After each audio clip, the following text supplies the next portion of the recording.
Bonjour tout le monde, donc aujourd'hui je vais regarder la brochure A4 alors, page 32.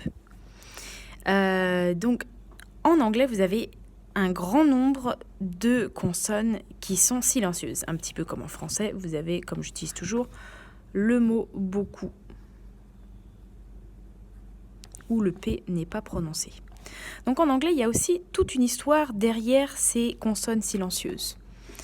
Alors, je me suis dit, bon, qu'est-ce que je vais pouvoir trouver? J'ai été sur le dictionnaire étymologique, donc Etymology Online, et là, j'ai trouvé, par exemple, que howl vient du vieil anglais hal, ok?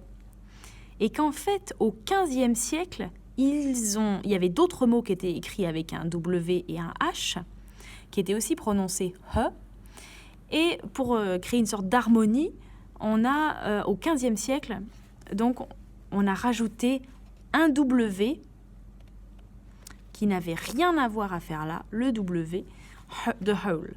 Donc il y a toute une série de mots qui ont subi ce genre de choses. Exactement comme pour la même chose pour whole,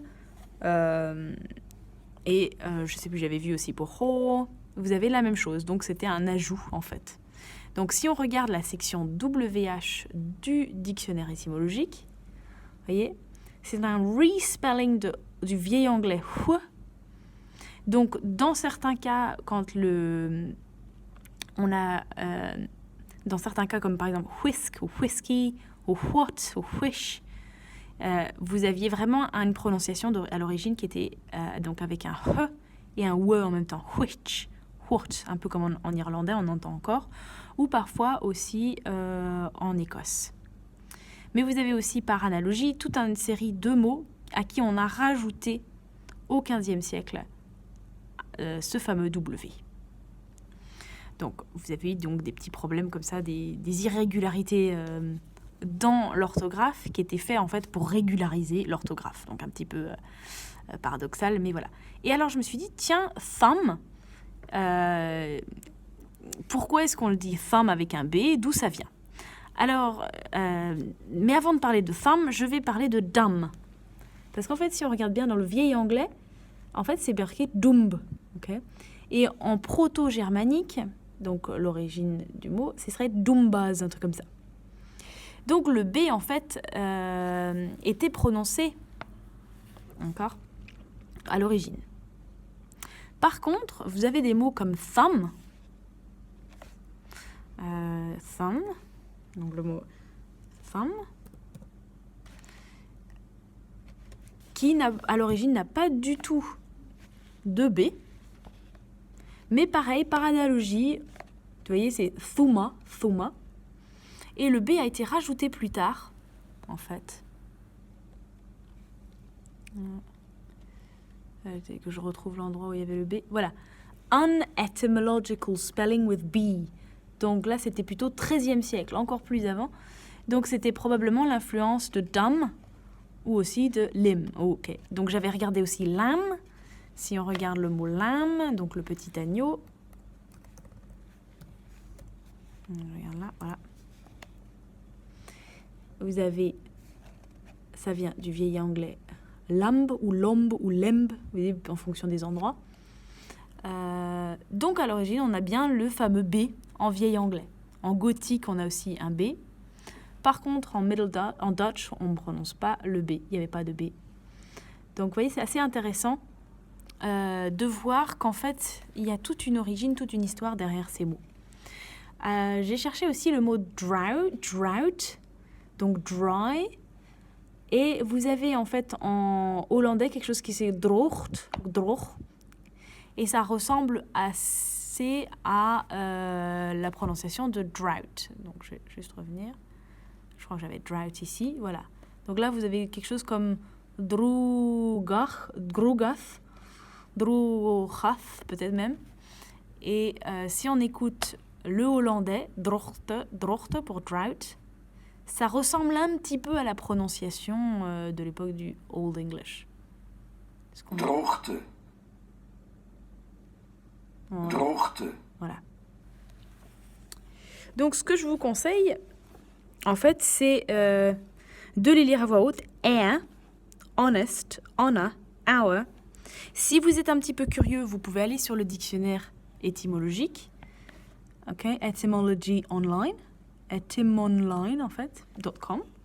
Et puis, vous pouvez chercher un petit peu l'origine de chacun de ces mots si ça vous intéresse. Vous n'êtes pas obligé de faire tout. Mais voilà, ça donne un peu plus de sens à votre apprentissage. Donc, vous pouvez aussi les prononcer. Knack, knave, kneel, knife, knit, knob, etc. Hop. Et attention, là, il y en a qui sont intéressants aussi. Answer, sword, Greenwich, Norwich, Warwick. Donc, ce que vous pouvez faire, c'est prendre la brochure en ligne, copier-coller les mots et puis les mettre sur faux transédite. Faux transédite.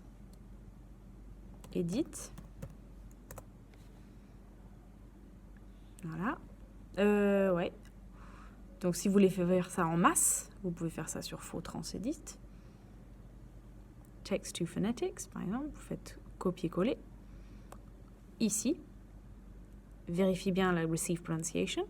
Voilà. Ou sinon, vous allez sur le Oxford Advanced Learners Dictionary. Oxford Learner.